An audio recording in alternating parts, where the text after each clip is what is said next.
Bartholomew. Or Buchanan. Buchanan liked potato salad.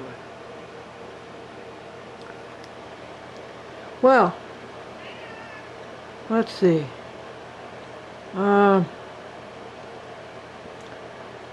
Chat with Glendora show number 4000.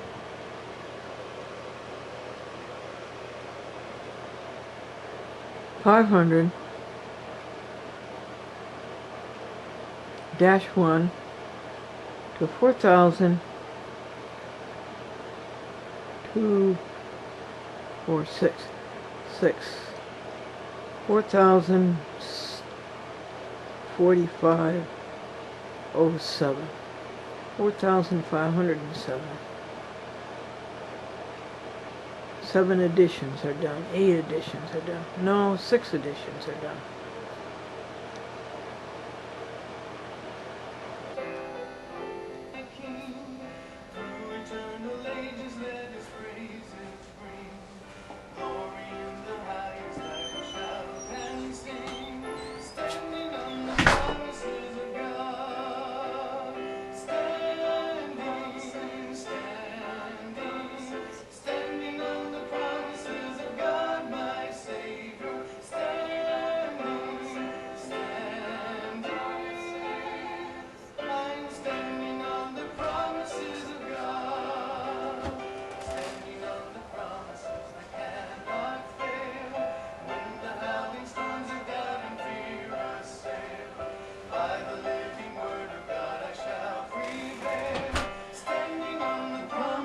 Of God, standing on the promises of God, my Savior,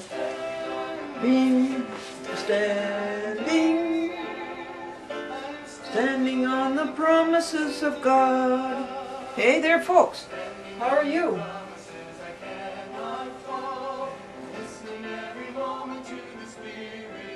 I am for you.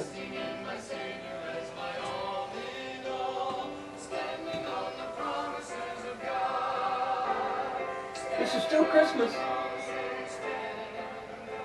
There's 2 days left in this year. And I want to thank you for all that you did for me in the year 2006. And I want to wish you everything you want in the year 2007. This is the year that you're going to be totally happy. Because you're going to watch a chat with Glendora and you're going to learn the 3 steps of being totally happy. The 3 steps that lead you to be one with God. The editing has already started for today or last night, January the 29th, Friday. This is the first 4 editions. Programs 4,501, 2, 3, 4. Remember when we were so excited we made 4,000 TV shows? Now we got 4,500. In the morning our song shall rise to thee. Let me start off with yesterday's devotion, which was taken from 1 Corinthians 13. I don't think there can be a better lesson than this. And it's that love never fails. Love never fails. Never. You're looking for something that doesn't fail, that's love. Love never fails.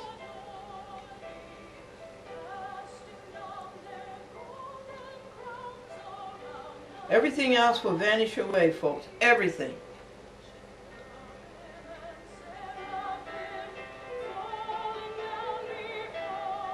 You know, vaudeville vanished away, didn't it? To the movies. And to the radio. And then radio vanished away, didn't it, folks? Well, in a way.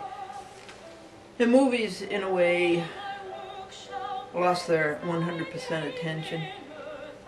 And then what came along? Television. Broadcast television. Broadcast television has lost its 100% position. And now we have cable TV. and cable TV is giving away to the computer, everything will vanish away. But when that which is perfect has come, now that's going to be you in 2007. You are going to be perfect. And it is coming in 2007.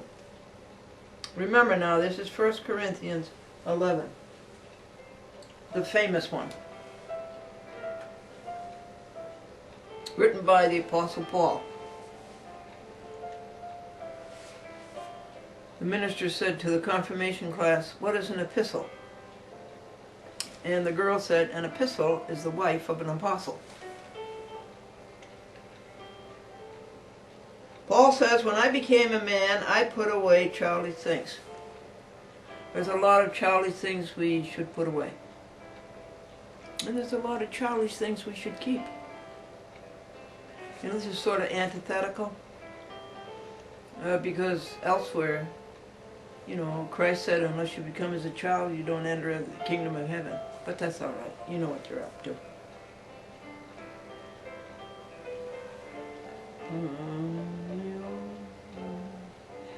This is nice. Face to face.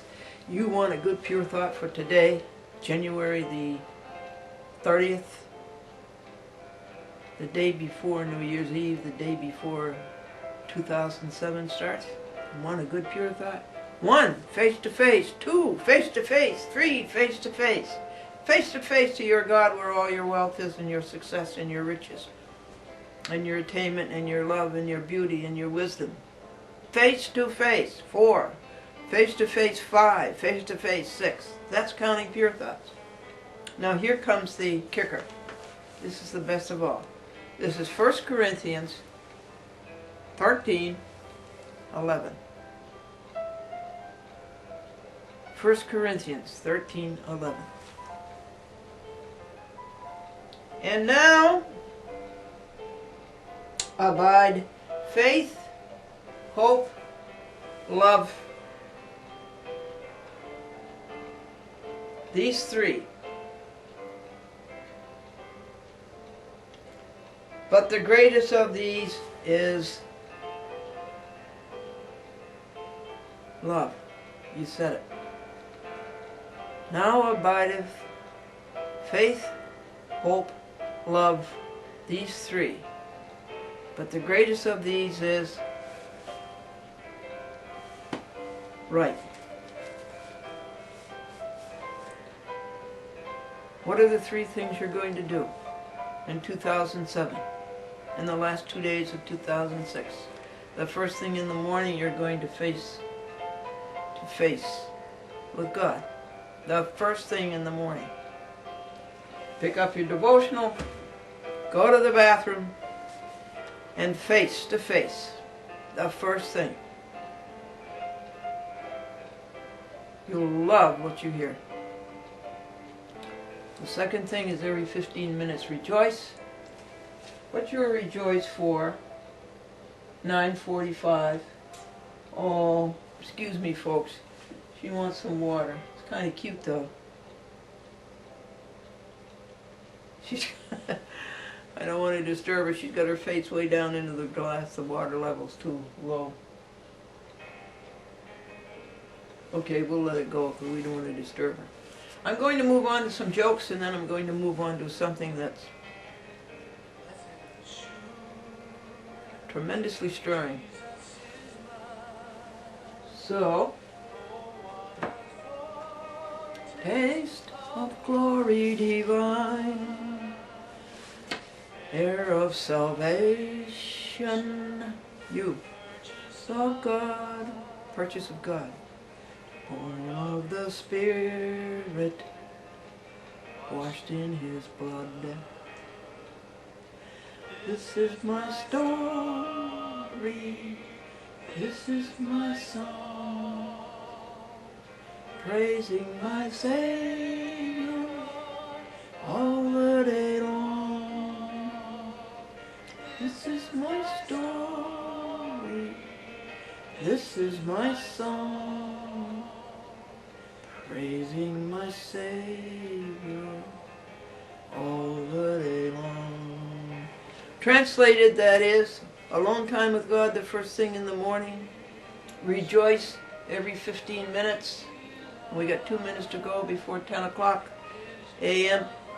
And in between, pure thoughts. That's what's praising my Savior all the day long. You know your people are waiting for you. Easy does it. Easy does it. Now go and say hello to your people. They love those green eyes, yeah. Oh, yeah, don't look mad.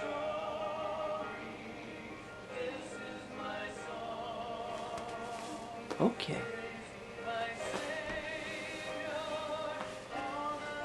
So the jokes. Glendora Cheerful Look at Life brought to you by nobody.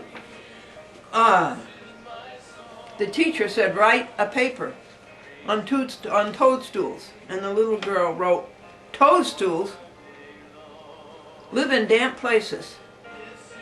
That is why they are shaped like umbrellas. Teacher, give an example of out of bounds. Boy, an exhausted kangaroo. Teacher, what is an octopus? Girl, an octopus is an 8-sided cat.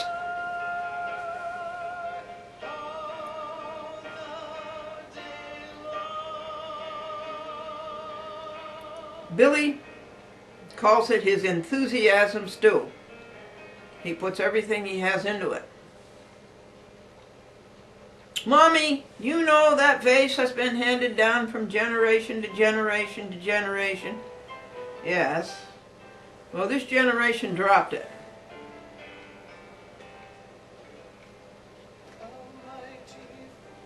Daddy, can I join the army? Of course not. You're only an infant. I can join the infantry. Mommy, am I made of sage and stuffing and celery? Oh, what made you think that? Eddie said he was going to beat the stuffing out of me. Bobby, have you packed up for vacation? Yep. You got everything? Yep. You got your soap? You said this was going to be a vacation.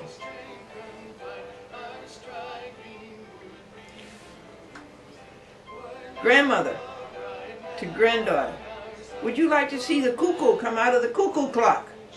Granddaughter, yes. And I'd like to see, yes please. And I'd like to see grandfather come out of the grandfather clock.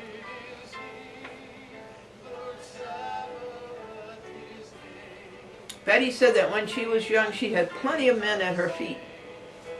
And her husband says, yeah, they were all podiatrists.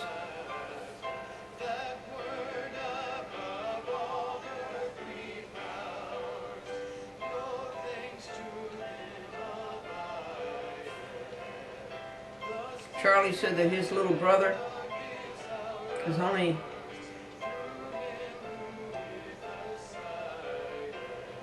a year and a half old, I think he said. And he said he's been walking for 9 months. And his little buddy says, walking for 9 months, you must be pretty tired. Is that your brother? Yes.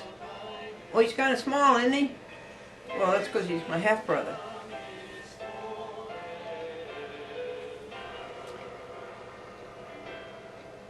Polly was asked to draw a picture of the Nativity.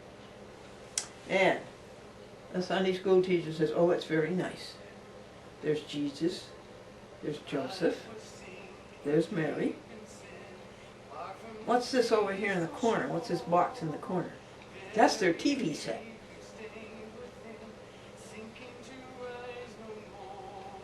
Mommy, is it true?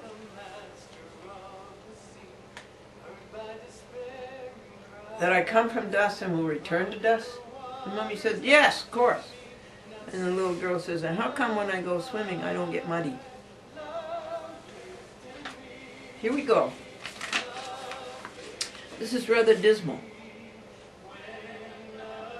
but is tremendously valuable.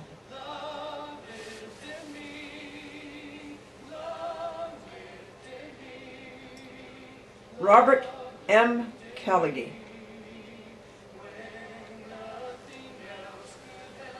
The Truth is told by Glendora, December the 26th, 2006, Anno Domini.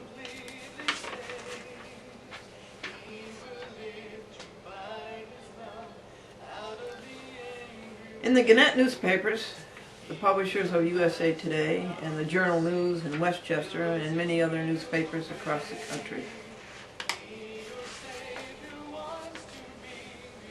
wrote an article, an obituary, on Robert Callagy, model lawyer dies, written by Bruce Golding.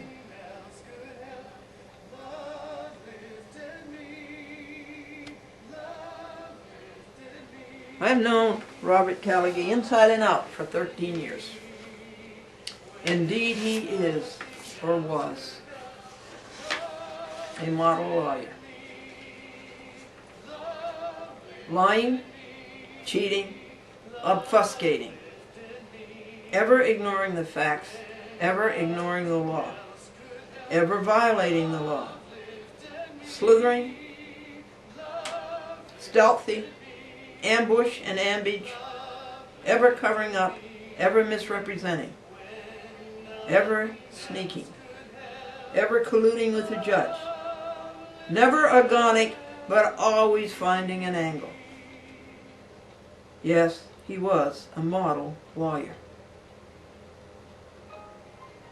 He always knew the defendant had broken the law, and he always began the dirty work of squirming out of it.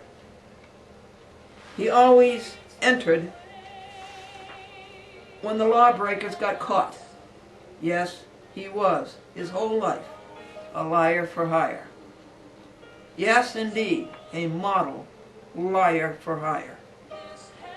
This is what you extolled, Bruce Golding, in your matching newspaper article on Alphosis.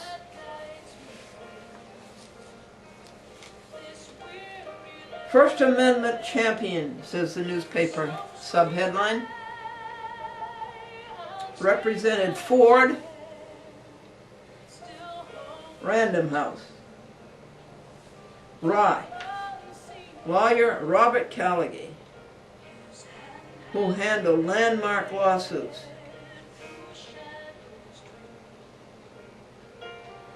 involving advertising, copyright, and the First Amendment, died yesterday. I believe that was either November 30th or December 1st, of cancer in Greenwich Hospital. He lived in Rye, and he went out of state to die. He died on his 68th birthday.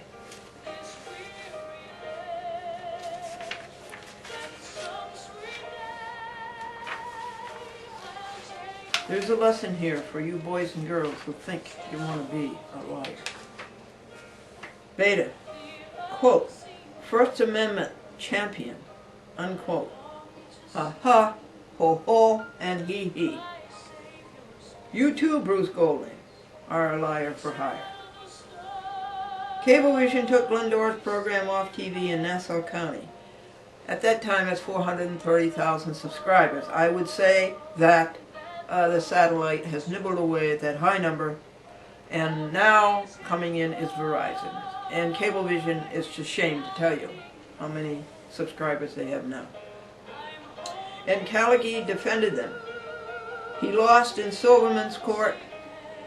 Glendora beat him pro se. In the Second Circuit, Cablevision abased him for oral argument.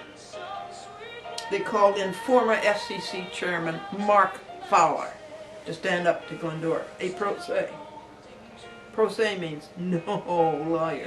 Never, never hire a lawyer. Never. And Fowler lost to pro se Glendora. Next, Callagy lost to Glendora in the Charles Bryant court. Cablevision had to put Glendora back on TV in Nassau County. That would be the United States District Court for the District of the Southern District, the White Plains branch. And Callagy died, owing Glendora $100 for the audio tape that he ordered for discovery, wherein Glendora caught Cablevision exercising forbidden cable operator editorial control over public access. He ordered it to see if I had it. I said I had on audio tape Cablevision exercising forbidden editorial control. But they didn't think that public access was a place to talk about personal lawsuits, and that happened to be Glendora versus Scott Lord. Now I said I had that.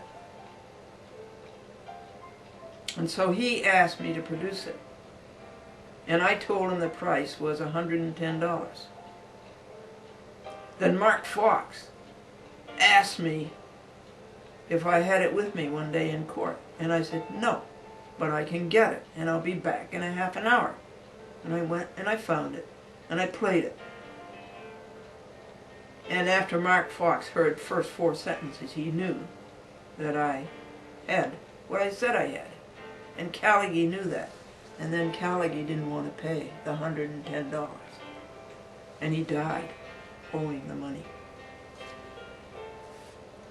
I think Bryant made him pay $10 of it.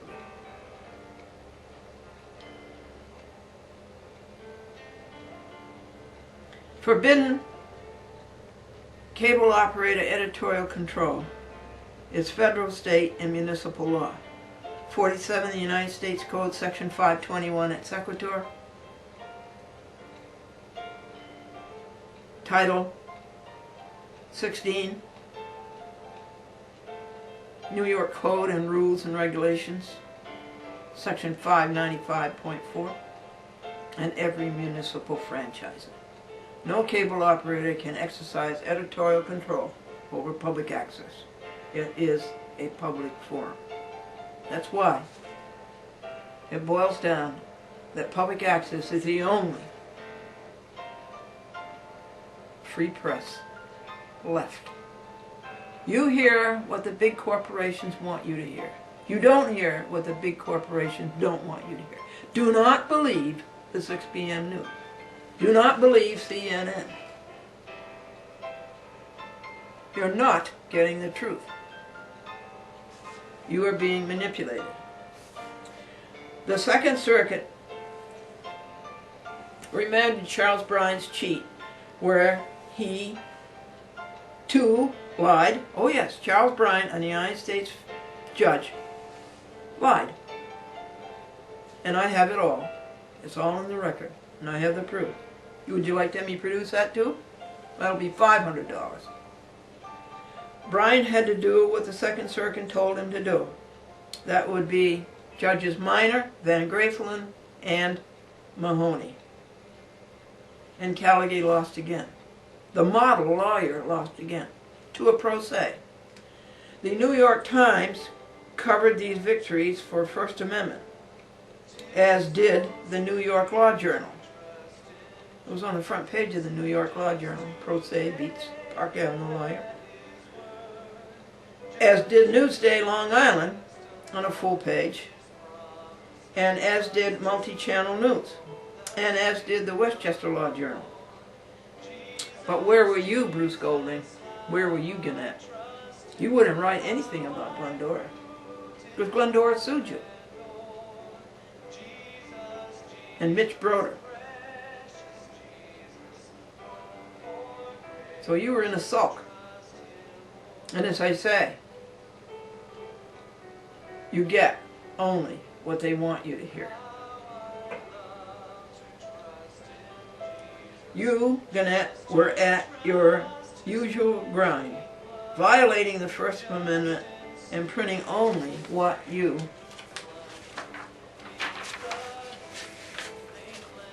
want the public to hear, censoring what you do not want them to hear.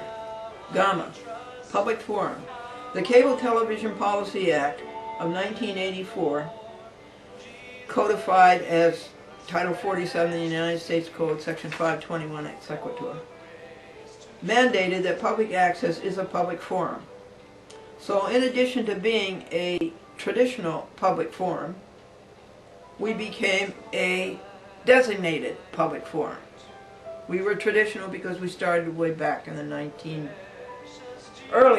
the first night of the 1970s and maybe 1969. So in addition to being a traditional public forum, we became a designated public forum.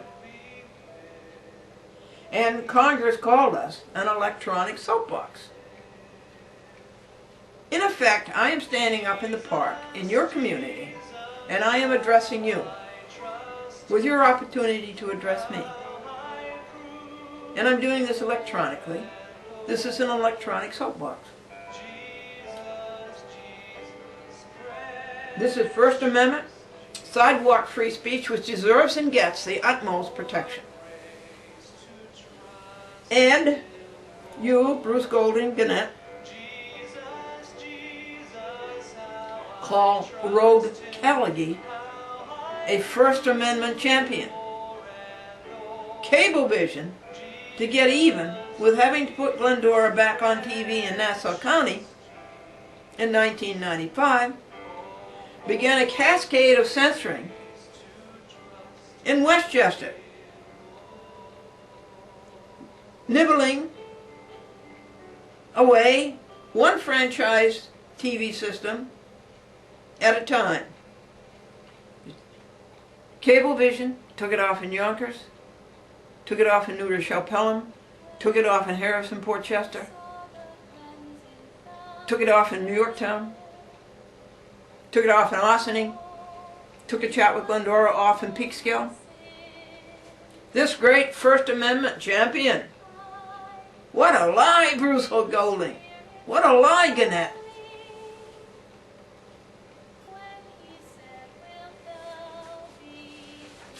And these are just systems. Each system has about 8 municipalities.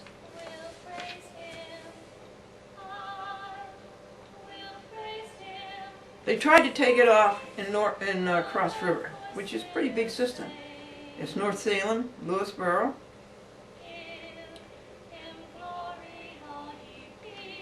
and Peekskill consists of Cortland, Montrose, and others. And Ossining is a huge system. It goes all the way from Ossining all the way down Westchester to southern Westchester to White Plains. North White Plains is in the Ossining system, and it goes down the Hudson River to Terrytown. Now, when Glendora sued Cablevision for this, who was their liar for hire? Yeah, you tell me, folks. Or Robert M. Callagy was their liar for hire.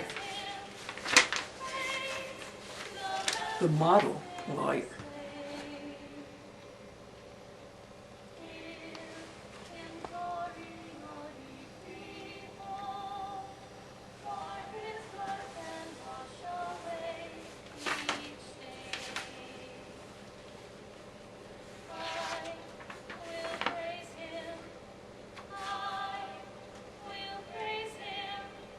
Who rationalized Cablevision's dis-Americanism? It was the phony, quote, First Amendment champion, unquote. But Glendora beat them again and restored her show to all of these systems and stands victor today over the liar for hire masquerading as, quote, First Amendment champion, unquote. Maurice Cunningham, completely sold to Mephistopheles, Brenda Cherry, Christine Savarino, Cecilia Masterilli. Got the program off of every system in Westchester, except Cross River. And when they try to talk Zeke out of being the local signer for Cross River, they ask Zeke, why did you sponsor a chat with Glendora? And Zeke says, because I wanted to. And that's the end of that. The disgusting hoax and sellout gets worse. Callagy moved the Reno court. Was it Reno? Did we sue Cablevision in Reno or in Albuquerque? Albuquerque. The Boise court, the Rye court, the Rye City court, that's you, Peter Lane.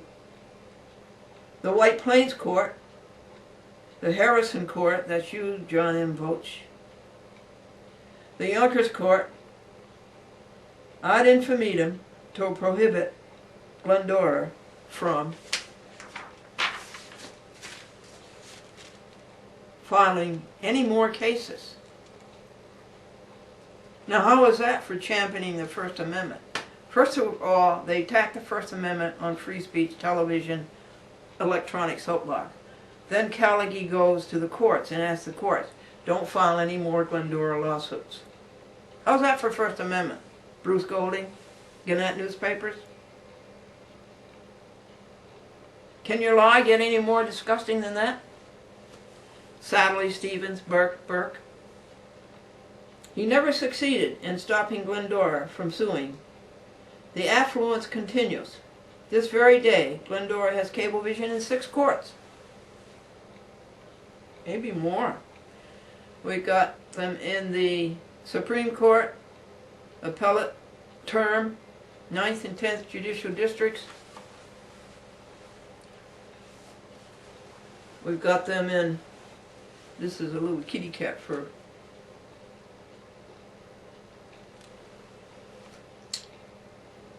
twice on Glendora versus Ecock and Glendora versus Masterilli.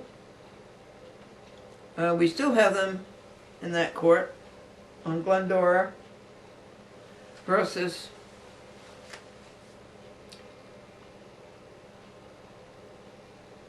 Charles Dolan and Cablevision Systems Corporation, the rotten job that John Voch did in Harrison Town Court, and the clerks in Harrison Town Court. A complete aberration. A complete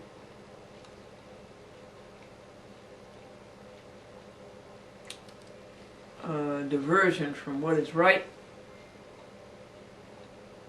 from what is moral, and what is ethical. We have them in the Yonkers City Court. Yonkers City Court, what are you doing? Don't you know that a judge has 60 days to rule on a motion? That's all you have. By civil practice laws and rules, section 2219, you have 60 days. You know, this case was filed way back in, June. No, way back April, May of 2006. This is the end of 2006. 10 months later. Small claims matters are supposed to be decided in 2 weeks. What's the matter with you, Yonkers Court?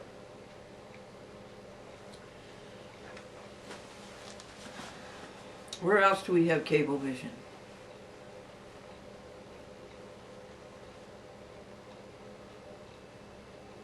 Oh, we sued Callagy, and we sued Satterlee, Stevens, Burke, and we sued his clone, Walter A. Sarok, and we sued Cecilia Masterilli for all of the damages they caused me in Glendora versus Cecilia Masterilli, all those phony legal papers that they brought into court, orders to show cause for a vacatur of the $5,000 that White Plains Court so justly awarded me, and And it was nothing but a stall, this great model lawyer, to keep from paying the $5,000. A first order to show cause, which I defeated, a second order to show cause, which was defeated, and then they appealed it. And what is it all for, folks?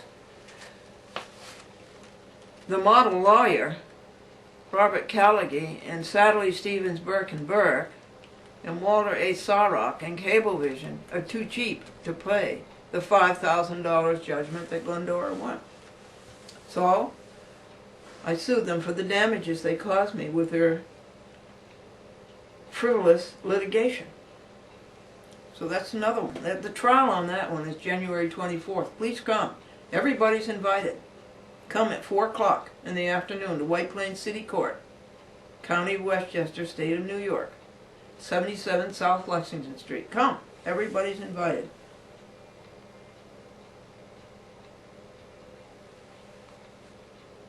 And Callagy is not here anymore to lie for them. Epsilon. Where did this great First Amendment champion, quote unquote, end his law career? He ended it in small claims court. The lowest court there is. Small claims court. Village court. Town court. City court. Where did this great First Amendment champion end his career? Small claims court. Did you reprint that, Bruce Golding? Did you print that, Gannett? No. Your obituary is a paid political announcement. It is not journalism. Where did the mighty Park Avenue lawyer end? He ended in small claims court. And it was Glendora who brought him there. Repetitively, about 10 times. In about 10 small claims courts. Did it end with a bang? No. It ended with a whimper. Zeta. Never once could Callagy win on the merits. Never once could Callagy find Glendora breaking a law, a moral, an ethic. Every time it was improper influence. They had a way of improper influence on the judge. Most often it was, we'll remember in November. Get what I mean, folks? We'll remember in November.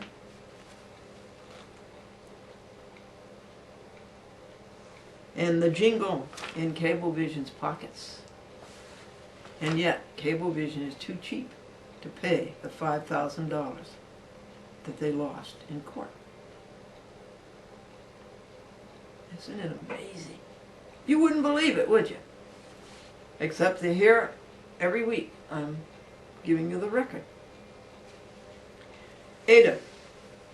Last year, Callagy let himself become a victim of default judgment. Indeed, the great senior partner of Pan Am Building, Satterlee, Stevens, Burke, failed to show in court. Well, that's terrific, isn't it?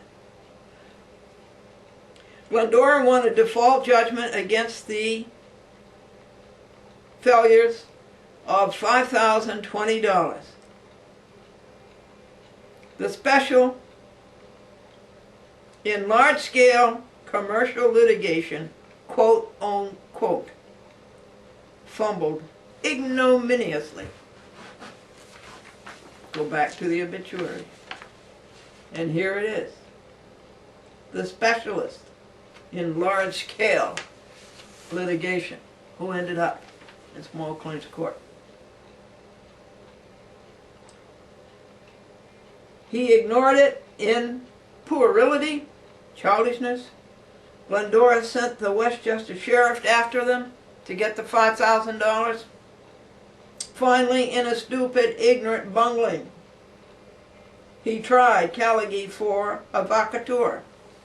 When White Plains City Court denied it, he tried again He tried to get out of it by saying that White Plains had no jurisdiction over the event happening in Peekskill. Obtusely, mighty specialist in, quote, large-scale commercial litigation, unquote, demonstrated his ignorance. The rule in Westchester County is that any small claims action can be filed in any city court of Westchester. It can be filed in Mount Vernon, in Yonkers, in Peekskill, in White Plains, or in Rye City Court. That's the law in Westchester County. And the mighty large-scale litigator didn't know the law. Glendora chose White Plains. I'm glad I did. Further, he tried to wiggle out of it by saying Cecilia was not served at her home address. Yet, Callagy, Sawrock, and Satterlee did not serve Glendora the order to show cause at her home address. And the order to show cause is very specific upon service. It should be in personam, and they didn't do that. And it should have been at Glendora's home address, but they didn't do that. Well, Callagy fell flat on his face. The vacatur was denied. Glendora sent the sheriff after him, Callagy, to collect. And instantly Satterlee came back. That would be Satterlee, Stevens, Burke, and Burke, Callagy, Walter Sawrock. Instantly they came back with a second order to show cause to vacate, asking the court for the same relief twice, and that is something a lawyer should know enough you never do. But this is the great commercial litigator, Bruce Golding. Why did the, quote, model for what a lawyer should be, unquote, stoop so low? Patently, again, to stay collection of the $5,020 that Glendora won. So I don't think you're quite telling the truth, Mr. Bruce Golding and Mr. Gannett. Mr. Gannett was okay. It's Gannett newspaper said so bad. Things must have gone penurious for Callagy at the end of his life. What is $5,020 to a $3 billion Cablevision company? What is $5,020 to a Park Avenue lawyer who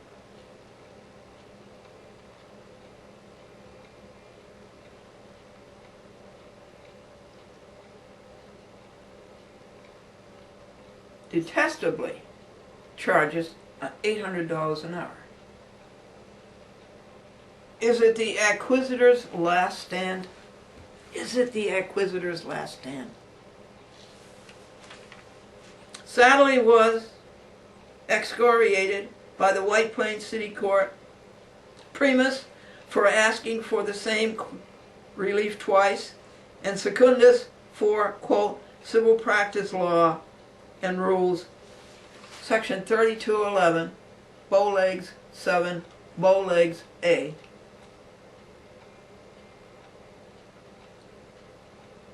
He said that Glendora did not state a claim upon which relief could be granted. And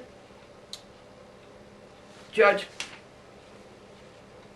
Press, the White Plains City Court city judge, said that should never be used in small claims. He's telling a Park Avenue lawyer, the great commercial litigator, the great model of a lawyer. 101. You don't use that in small claims. And Arthur Doran III in Yonkers City Court had to teach them the same lesson twice. Having totally failed and fallen flat on their faces to stay collection again, Satterlee et al. Sunk to appealing. And herein they were caught. One cannot appeal a money judgment without paying into the court an undertaking. So before Callagy died, he had to pay that $5,000. Not to me, but into the White Plains City Court. He couldn't appeal without it. And the only way he could stop me from collecting it was to appeal it.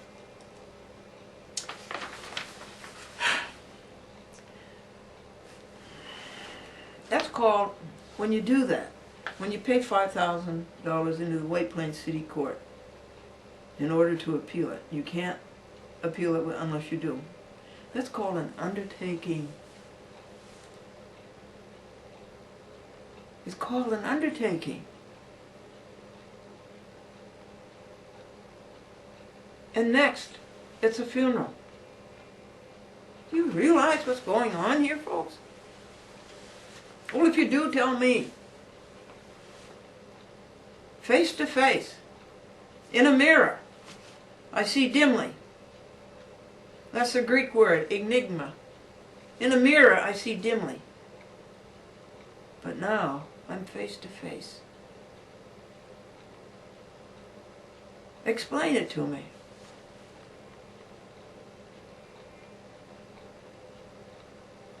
Callagy had to come up with the $5,020 undertaking, and this was in the first half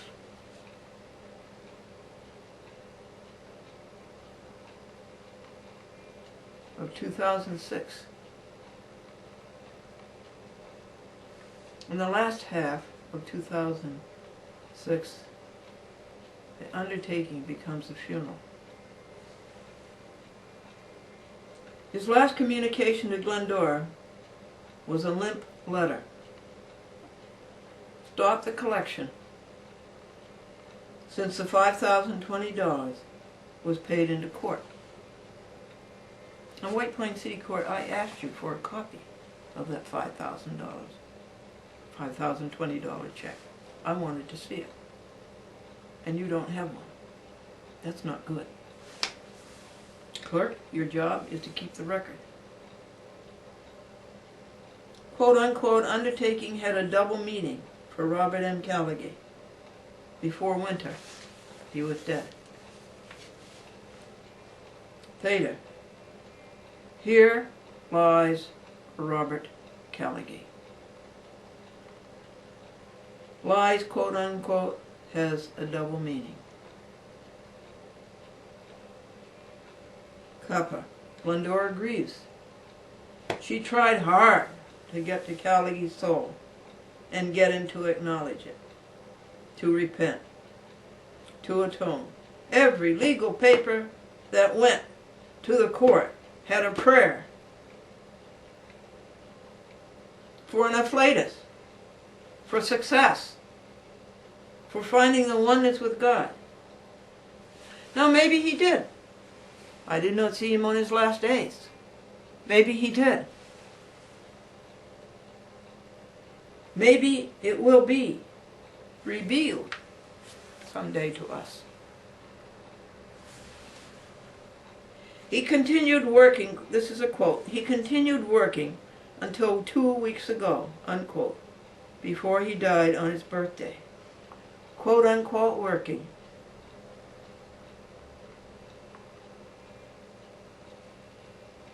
At what? Glendora contemplates. Continue working at what, folks?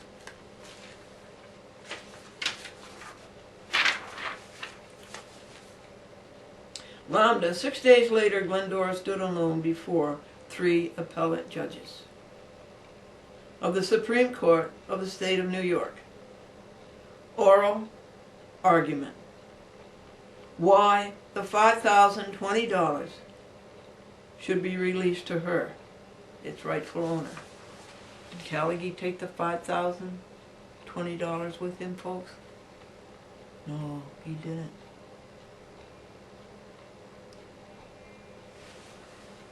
Move.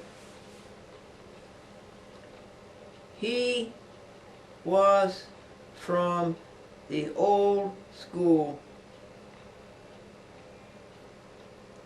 It wasn't all about the money. It was about the practice of law.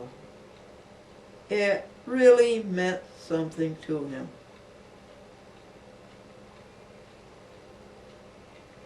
Now, who wrote this? A man named Bettinger, who works for the same liar-for-hire law firm, Satterlee, Stephen, Burke. Glendora says, I can't stand it. It's another liar-for-hire. I just can't stand it. No. Callagy was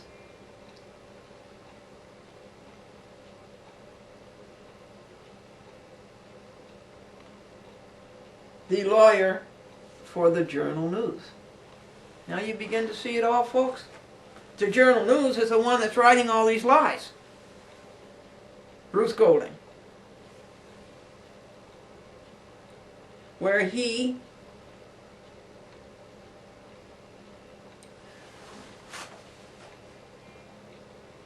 advised the newspaper on libel law and frequently reviewed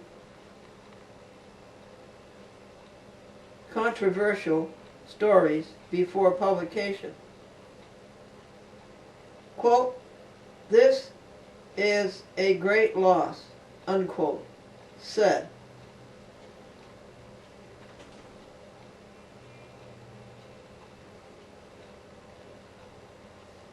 Henry, I think it is Friedman, editor and vice president, news of the Journal News. Bob was a friend of journalists everywhere and a true defender of the First Amendment. Woo-hoo!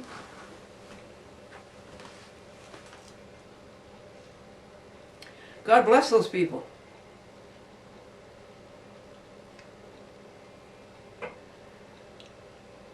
That's good. Callagy, a liar for hire. Defending Gannett, a liar. Or Gannett newspapers, a liar. Yeah, that all fits in. And this obituary in the Journal News in favor of Callagy, their colleague, all fits in, doesn't it, folks? Will you go with me again as we go over the truth here? Don't read the newspapers. You're only getting what they want you to hear. You're never getting what they don't want you to hear. Where was the truth about Robert Callagy? You're never going to see that in the newspaper. Forget about CNN News all day. Forget about Fox News all day. It's all lies.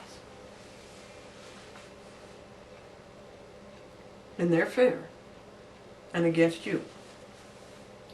Avariciously, Gannett charges for obits. They do, you know. Newspapers didn't used to charge for obituaries. Why should they? It's a public service to inform the public of the death of somebody whom you may love. Newspapers didn't do that. Now they found a great revenue in charging outrageously for obituaries.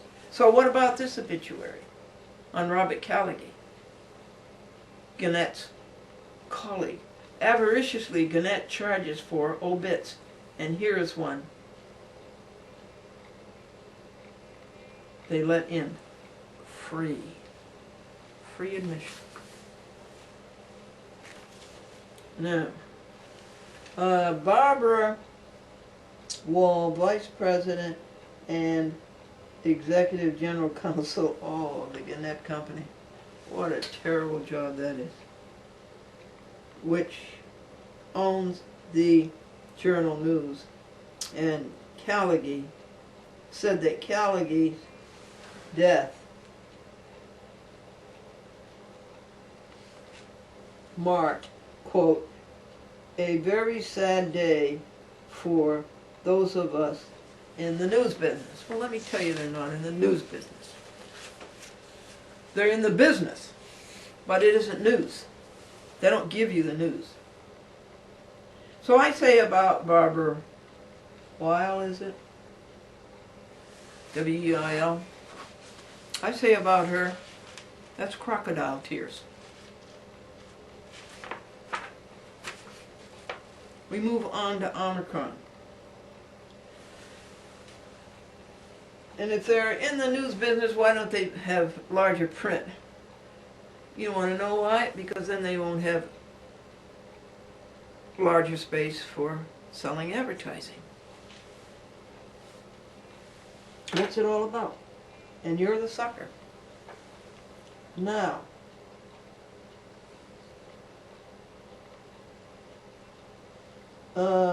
something about an outstanding lawyer and a tireless advocate for the First Amendment. Well, I think we've gone over that lie rather thoroughly. Callagy's First Amendment. First Amendment, take away a public access show, chat with Glendora. First Amendment, keep Glendora from filing lawsuits. Yeah, this is great First Amendment, isn't it, Gannett? Isn't it Golding? Isn't it Satterlee, Stevens, Burke and Burke? Isn't it Barbara Weil? Weil said, quote, "We at Gannett will miss his wise counsel and his friendship." Yeah, I suppose you will. Glendora is shown differently. The last free press is public access TV. A clone of Callagy, Gannett was sued by Glendora and exposed his unresisting self-surrender to vice at 2 annual meetings in Virginia. This is when Glendora sued Gannett headquarters. Gannett's open and shameless disregard of decency was seen on all over the Glendora television network, which now consists of something like 53, 54, 5 TV stations. It's also on the internet. It's also on www.achatwithglendora.com and also www.youtube.com/achatwithglendora, one word. You can reach Bruce Golding at the Journal News, and his number is 914-894-5012. I think that would be a good project for you folks. Reach him. And the rest of it is about the people who survived him. And about the final arrangements. The newspaper article by Bruce Golding ends, and to it all, Glendora says 3 words: res ipsa loquitur. Things speak for themselves. Glendora's husband was a newspaper reporter from 1945 to 1983. He was a graduate of the first class of the School of Journalism, Department of Communications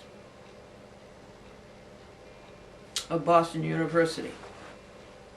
After 10 years on the Springfield, Massachusetts Republican, it was called the Union then, it's called the Republican now. He worked 28 years at the Buffalo Evening News, now owned by Warren Buffett. Forbes says richest man in America.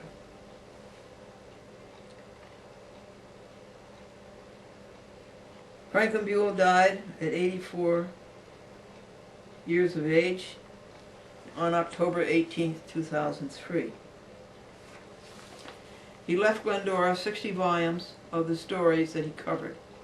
Every night he cut them out and pasted them in 3-ring notebooks.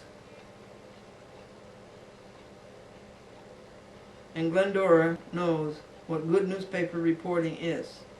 His work is preserved in the Glendora Franklin Museum. for the preservation of the pro se, public access, and newspaper work.